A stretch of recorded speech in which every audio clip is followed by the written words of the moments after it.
We should be live.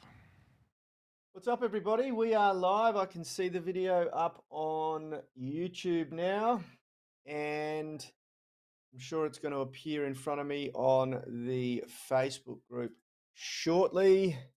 What's up? How are you all? It's Friday morning, and Friday morning is an exciting morning for us here at Unity Gym because it is Nutrition Friday. We give a specific coaching call to our tribe right after this show that's more structured around nutrition intervention and how to build out our tribe's diets. And we usually showcase a couple of people and help them live build their diet based on the principles we teach.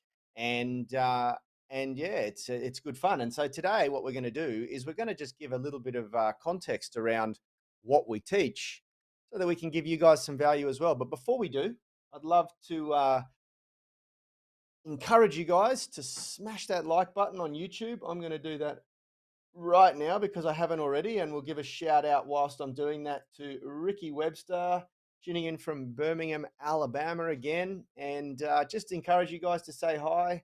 We'll send you some love, and yeah, we're going to rip into this. Hello, Richard. If we haven't met, my name's Yanni Bormeister. To my left is Richard Lillies. We are head coaches of Unity Gym and the Unified Movement System. And we teach driven people just like you to become strong, flexible, fit, and unlock or unleash your inner athlete. How are you, Rich? Pretty good. We've got some blue sky here in Sydney finally, a few days in a row now, for the first time in weeks. How For good you is it? guys out there that are unaware, Australia's been flooding for the last 2 weeks and it's been a basic catastrophe. I don't think we've had this much rain in this part of Australia for like generations. So a lot of it is underwater still, and but finally we get a bit of sun here in Sydney, so it's feeling a lot better today. Yeah, that's right. I think quite literally we had the most amount of rain in certain areas ever on record. And Mm. in some cases, 3 months of rainfall fell in just a couple of days. So it's been pretty catastrophic. Yeah, absolutely. I went for a run this morning across the Harbour Bridge and caught a sunrise for the first time in a long time. Usually Mm. it's just clouded over and horrible. And yeah, got some sunlight. I sat out and listened to some podcast episodes in the sun yesterday and just soaked up a little bit of sun. So if I'm looking a little bit more tan today, you know it. It's been a little bit complicated. I've had to adjust my lighting in here because I'm dealing with sunshine coming through my windows for the first time in a few days. Hey, shout out to Dave Clark and Vinny Brown tuning in the Movement Mastermind group. Just a quick reminder, everybody who's watching on YouTube or potentially even listening on a podcast, because sometimes we turn these good episodes into podcast episodes, jump over to the UMS Movement Mastermind Facebook group and join. You will get access to a couple of our best free trainings, the 20-minute flexibility routine, our UMS warm-up routines for the upper and lower body, plus you get a chance to work with us absolutely free for 5 days in our flexibility challenge. One of those is finishing today. And shout out to all of those legends who have done the flexibility challenge and achieving great breakthroughs in your training and performance. So, what we're talking about today, let's dive in. The only two things you need to know about nutrition. Richie and I had a bit of a discussion about this off camera earlier. Richie was sort of arguing and putting a good argument forward that there is more to nutrition than two things. But when you really, really drill down on it, and this is what we do in our 6 week peak performance program, because we've only got 6 weeks to make a radical intervention in someone's life, we drill down on the two things, the two most important things. And you will seldom find a nutritionist or a dietitian, possibly even a personal trainer or strength and conditioning coach, who won't agree with this, that the first two things that everyone must get right with nutrition when you're setting up a diet or intervening with your nutrition is calories. You must figure out how many calories you need to consume on a daily basis, taking into consideration what you expend through resting metabolic rate and exercise, and then align that with what your goal is. If your goal is to gain weight, of course, you need to increase calories. If your goal is to lose weight or fat, you need to reduce calories or create what's referred to as a calorie deficit. So calories first. And once we know calories, the second, I would argue, only thing that you need to figure is protein consumption. And once we know dietary protein consumption to maximize muscle protein synthesis so that we're either maintaining our muscle mass in a weight loss diet or gaining muscle mass in a weight gain diet, then it doesn't really matter where we get the rest of the calories from. So let me explain. Let's say hypothetically that we figure out that we need 2,000 calories a day, which is kind of average for an average human. You would argue that 1,600 to 2,200 is about the average, and most Weight Watchers diets and Jenny Craig and all the big famous names, they sort of construct diets around those calorie intakes. So let's say, for argument's sake, 2,000 calories. Now, and then we figure out our dietary protein consumption is about roughly 1,000 calories of that. So then you've got a remaining 1,000 calories that you can consume every day to create to hit the goal that you're looking for, which is the 2,000 total calories. It doesn't really matter whether it comes from fat or carbohydrate. It really comes down to what you prefer. Some people perform really well on a keto diet where they're just consuming fats and zero carbohydrates, and you can argue a myriad of different reasons why they prefer that style of diet. For health benefits, for whatever. But then other people perform really well on a high carbohydrate, low fat diet. And you can argue a myriad of different benefits to that. It's definitely easier in a modern diet to consume high carbs, low fat. You only have to walk down the aisles of any supermarket to see how many low fat options there are now. Um, and I'm not here to argue what's better or worse, because really there's solid arguments on both sides of that. And then, you know, we sometimes like, if you go deeper in our programs, into our 12-month transformation program, we take it a step further and we start to talk about the need to consider mechanically and chemically processed foods, and the benefits or the risks associated with consuming high levels of chemically processed foods. But I want to keep it super simple for the purposes of the discussion today.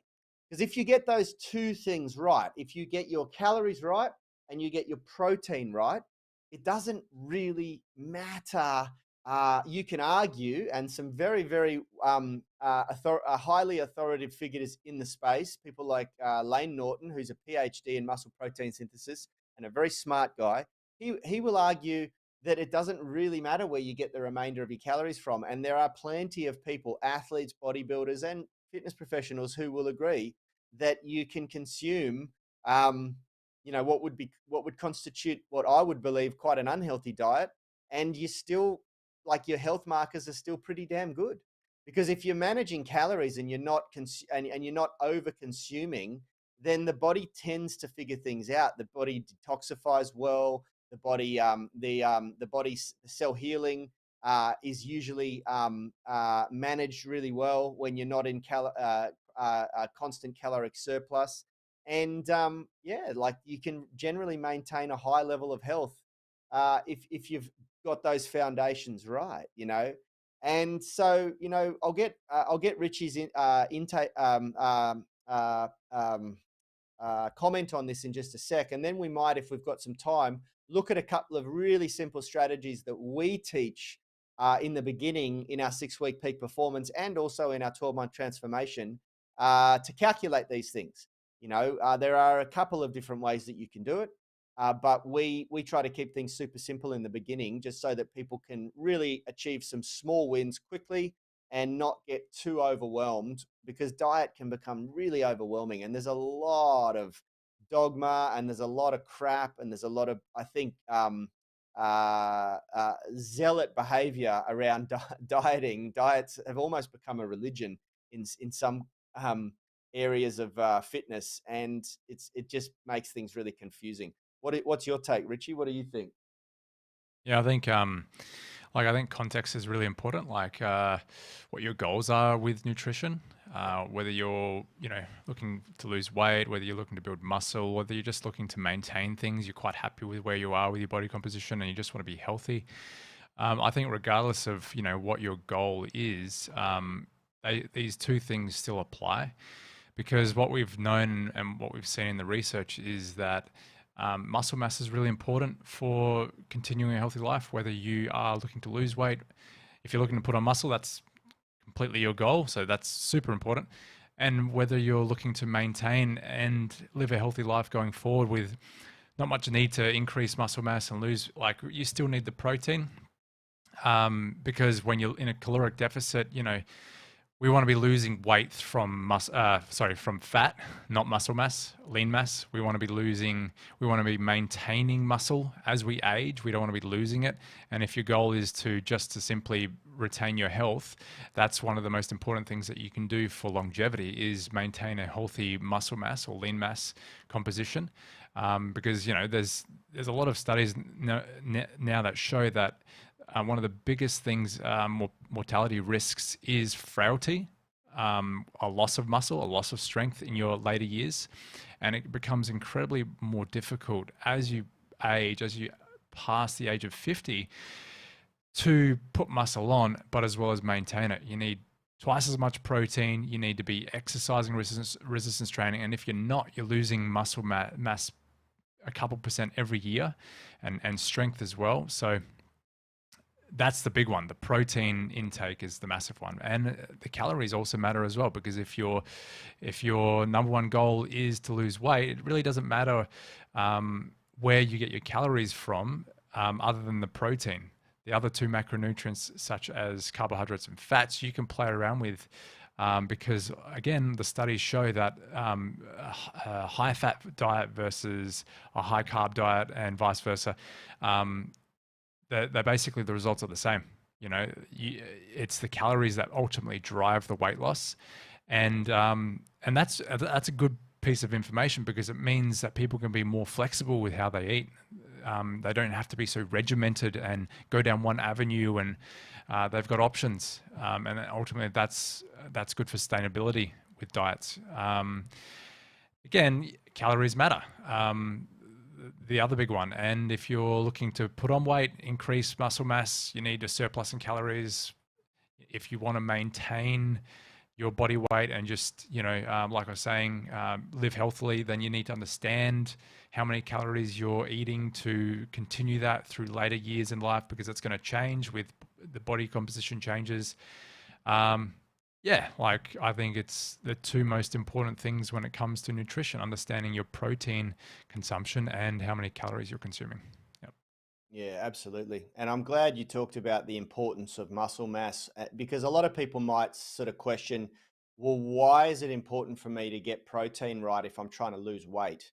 Yep. It's so important. And this is where so many people get it really wrong, because your body won't discriminate. And it's really important. I think it's even more important that we drive this point home than to show you how to calculate it. We can do that next week. Next Friday, we'll do another nutrition talk for you guys, another nutrition show, where I'll break this down and I'll show you how it's done. But the thing is, if you go into caloric deficit and you don't stimulate muscle tissue and provide your body the fuel to maintain muscle tissue, so the right environment, which is stimulus, weightlifting, working out at the gym, on the weights floor, uh, and then eating enough dietary protein, your body won't discriminate between the tissue that it wants to reduce your weight with. So it will reduce fat mass and muscle mass at almost an identical rate for many people. It's very rare that you have a genetic sort of setup where you don't lose a lot of muscle at the same time. And it is really not a good thing. It's not a good idea to lose muscle mass, because it gets harder and harder as we age to get it back. And it is absolutely proven to wreak havoc for your metabolism, because your metabolic tissue, the living tissue, is what sort of dictates how many calories we burn in a day. Yep. If you've got a lot of muscle mass, you burn a lot more calories, because the muscle mass requires a lot of energy to manage. And fat mass doesn't require energy to manage. So fat mass, you don't burn calories. So a 200-pound person who's really fat and not very muscly versus a 200-pound person who's really muscly and very lean consume very different have very different caloric requirements to sustain their weight. I hope that makes sense, Yep. Yeah, and definitely. and and so this is a really important point to understand for anyone who's trying to manage their weight. You have to maintain muscle tissue during the course of losing fat. And we're about to jump into our coaching group now, and talk to. We're going to be giving two very different nutrition recommendations. One is for a woman who's trying to lose body fat, and one is for a man who's trying to maintain or even gain muscle tissue, and he already has quite a lean, muscular body, and yeah, it's really important. And we're going to be telling the female who is trying to lose 40% of her body mass is fat mass, trying to lose that. We're going to be telling her exactly the same intervention with dietary protein. She needs to increase dietary protein and decrease calories. So it's really important that you guys understand it. Make sure you guys tune in next Friday, because I am going to give you I'm going to lift the curtains and show you two very simple methods for figuring out how many calories you need and figuring out how much dietary protein you need, and then show you a couple of really cool tools that you can use, apps that you can install on your phone to manage all of that, which is what we teach our tribe. But until then, guys, that's all we have time for today. I hope you got something from today's talk. We've had some absolute zingers. I was looking in the discussion in the comments on YouTube. Mr. Mathers, I've got to give you props. He said here, so it is really wet down under, and a big smiley face. And if you don't get that joke, then I won't explain it to you, because it's not G-rated. But yeah, very, very good. Shout out to you, brother, and Ricky. And we've got a couple of people to give shout outs to in the Movement Mastermind group. Welcome, Jody and Kumaran, both ex-members of Unity Gym. Guys, that's all we've got time for. Have a fantastic weekend if you're in Australia. Have a fantastic Thursday and then Friday, and then weekend if you're in the US and the UK. And we will see you guys soon. Hello to Dilip. Just jumped in the comments there. See you all soon. Take care. That's you guys.